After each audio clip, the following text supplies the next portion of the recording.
Hello and welcome to episode number 25 of the Knitting Teaspoon podcast. I'm Liesbeth, your host, and this is a podcast which is all about knitting and all of the other crafts that I occasionally do. So thank you so much for joining me. It really means a lot that you take some time out of your day to spend it with me.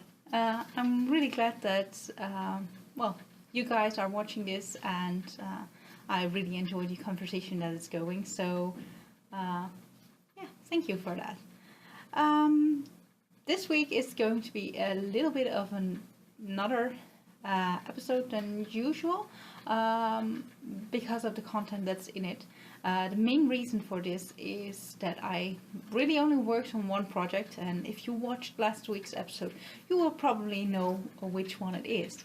But instead of just talking about the one project that I've been working on this week, I will tell you something about some very old projects that I've done way back when. So I can't remember much of all of the details of these projects, but I think you may enjoy watching this. So yeah, let's get right into that. First, quick mention, I'm wearing an Agnes top again today, but as you will see, this is a sleeveless version. I basically just hacked the pattern, left out the sleeves, cut out 2 extra pieces for the neckband, and made them slightly longer, like the same ratio that the neckband is shorter than the actual size of the neckband. I made pieces for the sleeves, and instead of sleeves I put on, neckbands? Shoulder bands? I don't know what you would call it. Anyway, this is a pattern by Tillingham Buttons, but I hacked it. So there you go. Long time ago, so not this week. But talking about long time ago, I want to take you on a little tour of my very first projects, like very first projects ever. I unfortunately couldn't find like my very oldest project, but I think I found my second one. So I think I may have told the story of how I learned to knit.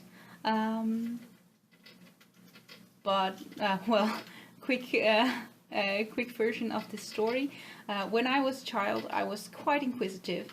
So when I was at my grandparents' place, they had this, we say it's a poof. It's like a chair without a back part, and you can lift the lid and there's an inside in there. Well, I opened it up and I found some, maybe you'd say boring, but I found some brown yarn and knitting needles from my grandma. And I really wanted to be able to knit, because my mom knit a lot at the time. I know that we have a lot of children's garments that were hand knit by her, also hand sewn by her, sewn by machine, but made by my mom. So handmade was really a thing when I was younger. I think that's where I got my creative bug. But the first thing that I knit was a brown scarf that went a little bit all over the place in size. Like, I invented extra stitches and dropped a few, and then went on crying to my mom, "Help, I dropped some stitches, go fix." I was around 4 years old, so I think that this is probably appropriate behavior for a 4-year-old. I don't know. But the very next project that I knit was a while later, because I know that I knit this. This is the next project that I ever knit. You might wonder what this is. Well, this is a scarf. Yes, I know it's teeny tiny, but I didn't knit it for myself. I knit it for my first, my most important baby doll that I got when I was a child. So, here it is. It's a scarf. It is striped. There's basically 2 reaches of garter and then a change of color. I dragged clearly didn't know anything about carrying up strands along the side and make it look neat. Never even got around to weaving in the ends. I can also clearly tell that at some point I must have dropped stitches or increased somehow, because this part below here is wider than the part here. But this is my second knitting project ever. With this project, with the little scarf, I also knit a tiny little hat for my baby doll. So here it is. Knitting is all done, but again, the ends are not woven in at all. So I don't know why this never happened. Probably couldn't figure out how to. I don't know. I've considered doing it now anyway, but well, haven't gotten around to that because I had to work on my other project that I actually worked on this week. But yeah, so lots of tails coming through this teeny tiny project. Yellow and blue. I don't know why I chose those colors way back when, but I think I must have thought it was very pretty. And actually I think it's quite okay. Today I am pretty sure that this is some kind of mercerized cotton. That's basically all that my mom had in stash and were her leftovers that I could knit with.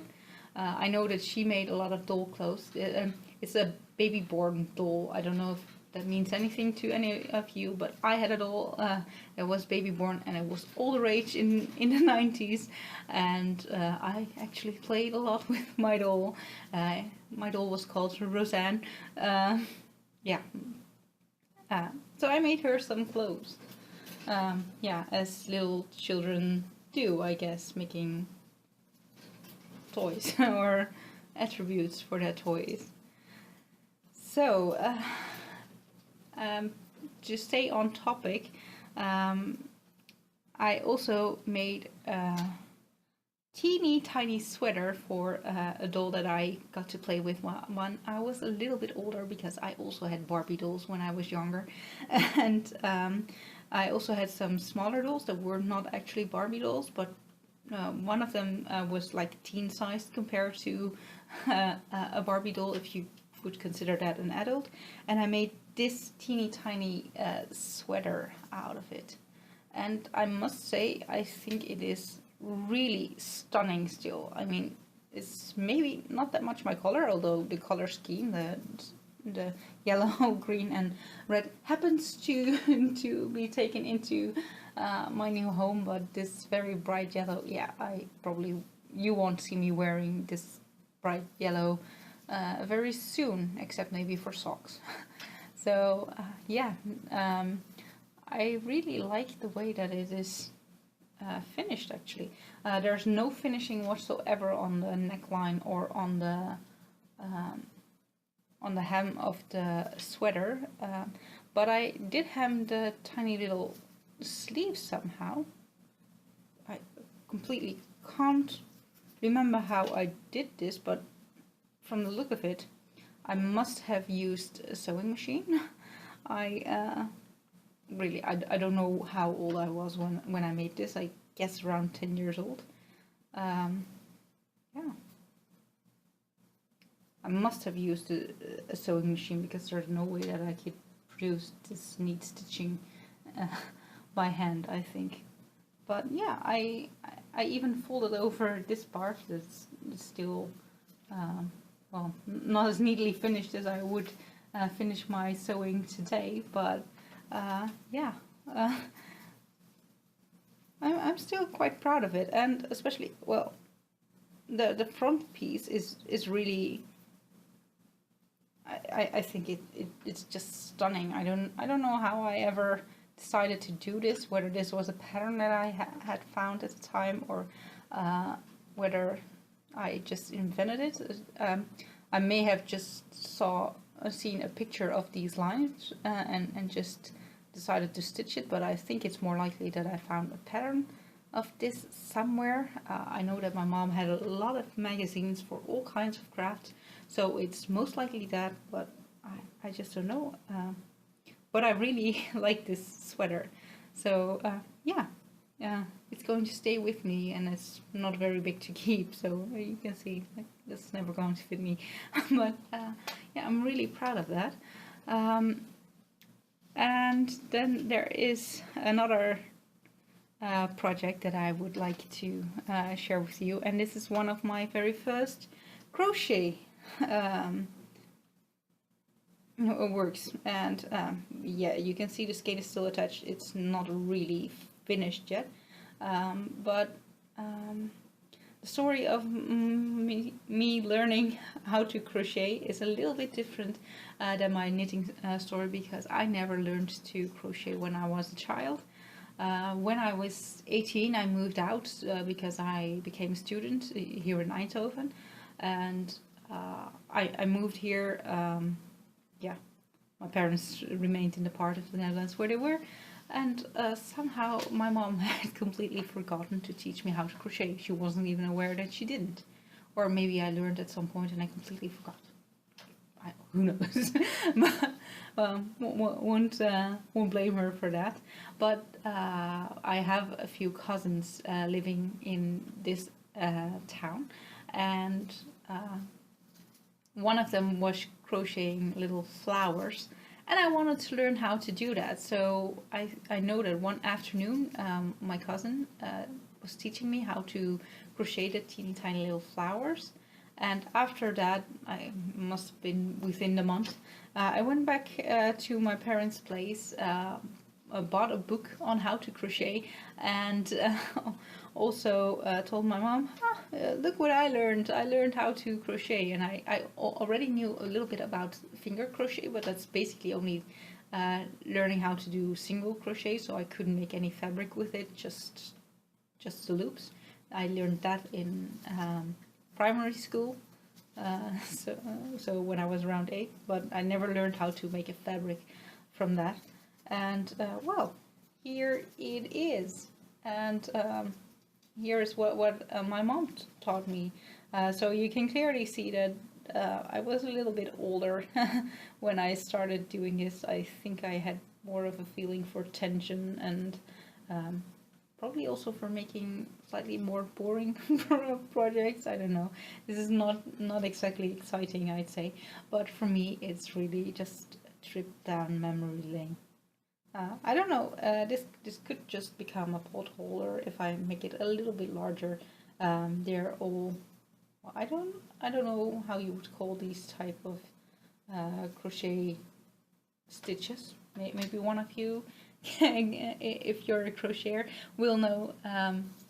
We call them stokjes in Dutch.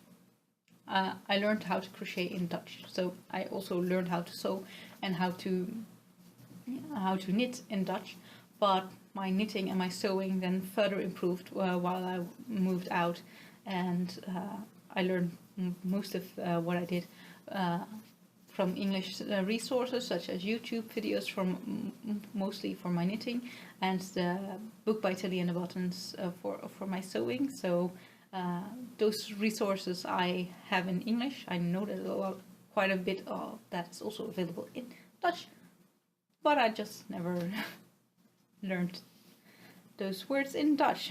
So if you'd asked me to do some techniques in Dutch, I couldn't answer you in proper Dutch knitting lingo, because I just know the English words.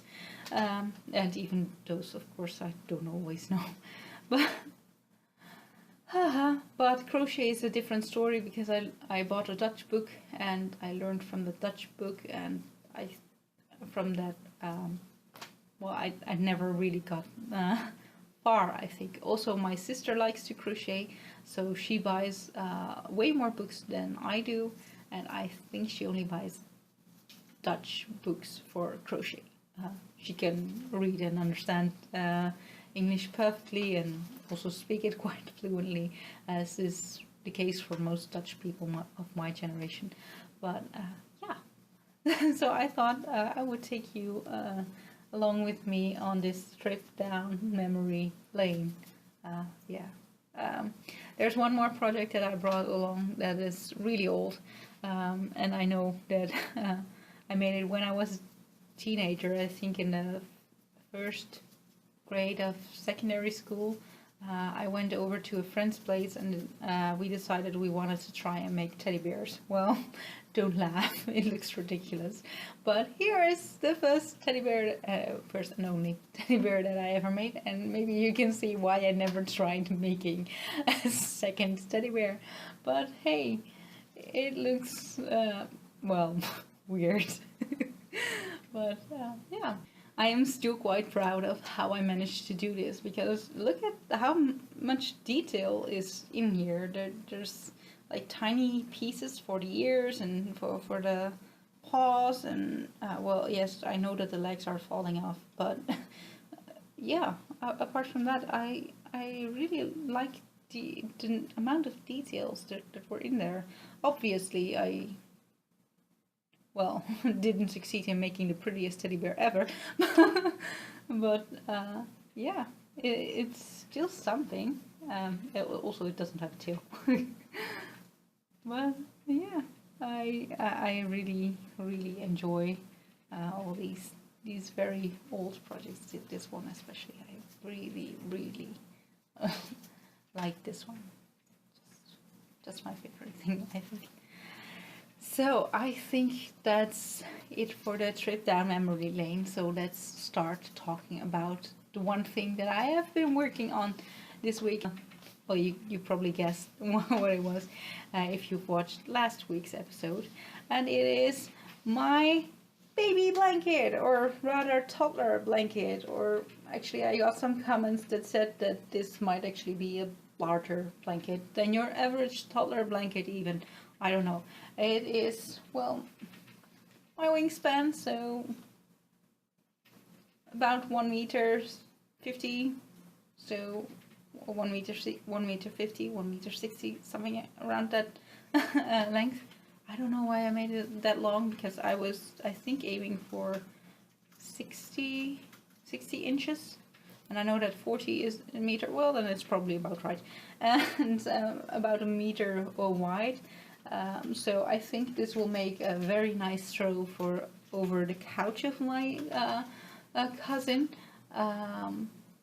But it is finished, you guys. I'm so incredibly happy that it is.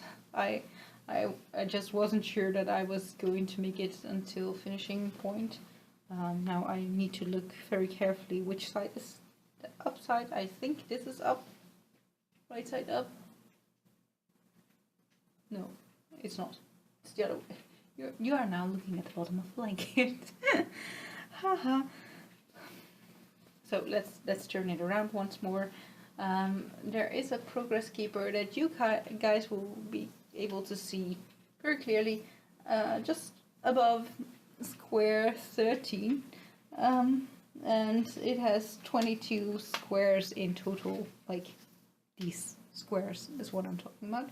22 squares in length wise and 15 in the width. So I adapted the Sunny Baby Blanket pattern by, I think, Lucy Sinclair a little bit, because I wanted to adapt for my gauge and for a larger size, because it is officially a baby blanket, but I know that the child that I'm knitting it for is the child of my cousin who's getting married on Saturday, the day when this podcast goes live.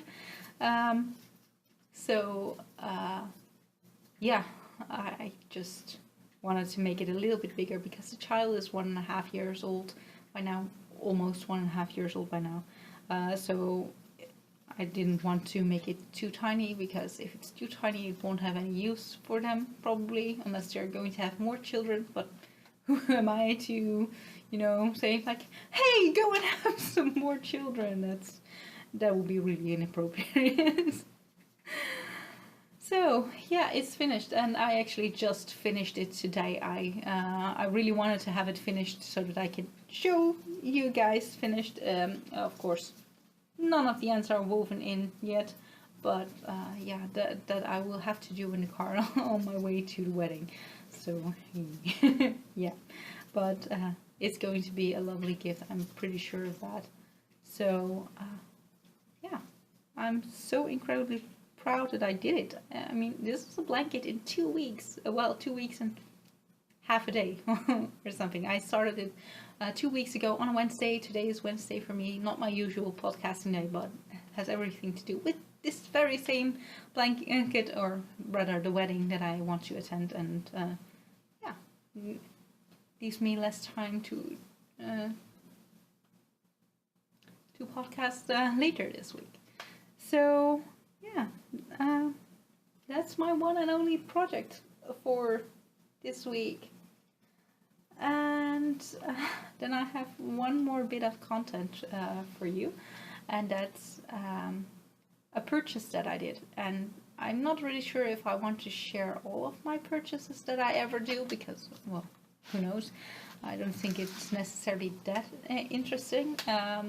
But I know in the Netherlands it's quite common for people to ask the question, like, what did you buy with your first paycheck? Well, my first paycheck came in on my first working day. So last week it was already in, but I hadn't even noticed it yet because I didn't expect it to be there so soon. So I got a part of my usual monthly paycheck because I only worked part of the month in July. But yeah, a little bit of money came in. And the first thing that I bought, which weren't groceries because I would always have bought those, is this book by Åsa Tricosa. So I really don't know where she is from, but I guess she's Norwegian or Swedish, going by the name. I know that the O is not a typical letter in a lot of languages. It's probably somewhere in the introduction. I haven't gotten around to reading through the book a lot yet, but I've heard quite a few nice stories about this book, because it includes a different sort of technique for setting in for knitting in sleeves when you're knitting top-down sweaters, and I really want to try it out. I've looked into this book with my local yarn shop owner, because she had already bought a book for herself, and then she ordered the book and became a seller of the book in the Netherlands, and she sold out on the very first day, but I had kind of ordered the book, so she had one reserved for me. I'm really excited about this. I want to start trying to make a sweater. Don't know exactly when I'm going to do so, because you guys, it's still hot around here. I know today it's actually quite okay. So we have had a few days where the temperatures were below 30 degrees, so that's 86 degrees Fahrenheit. So finally a few days where with the ventilation system on, you can lose some heat instead of gain more. But the weather forecast is going to be that it's going to be above 30 degrees Celsius or 86 degrees Fahrenheit for at least the foreseeable future. Yeah, I'm not too fond of that kind of heat. Anyway, but I do have some yarn that I really didn't know what to knit with yet, and I think I will probably try to knit a ziggurat sweater from this book at some point later this year, but I don't know when. But I'm really excited about it. So yeah, if anyone ever asks me what did you buy from your first paycheck, well, a knitting book, obviously. I'm actually quite kind of surprised that it's not like extremely luxurious yarn, but you know, I don't have that much money to spend yet, so that's okay. And this is a good story, I think. So I think that's it for today. So thank you so much for joining me. I hope you guys have a lovely weekend, have a lovely week, and it will be slightly more than a week for me when until when I will talk to you again. I think next week my regular schedule will be back. It won't affect you at all because I will just schedule my episode until the usual time. So you should be able to see this podcast at a time that you're used to see it, or if you're a new viewer, then I upload my podcast on Saturday 1 p.m. local time. For me, that's in the Netherlands. So anyway, hope you guys have a lovely week, and I hope to see you next week.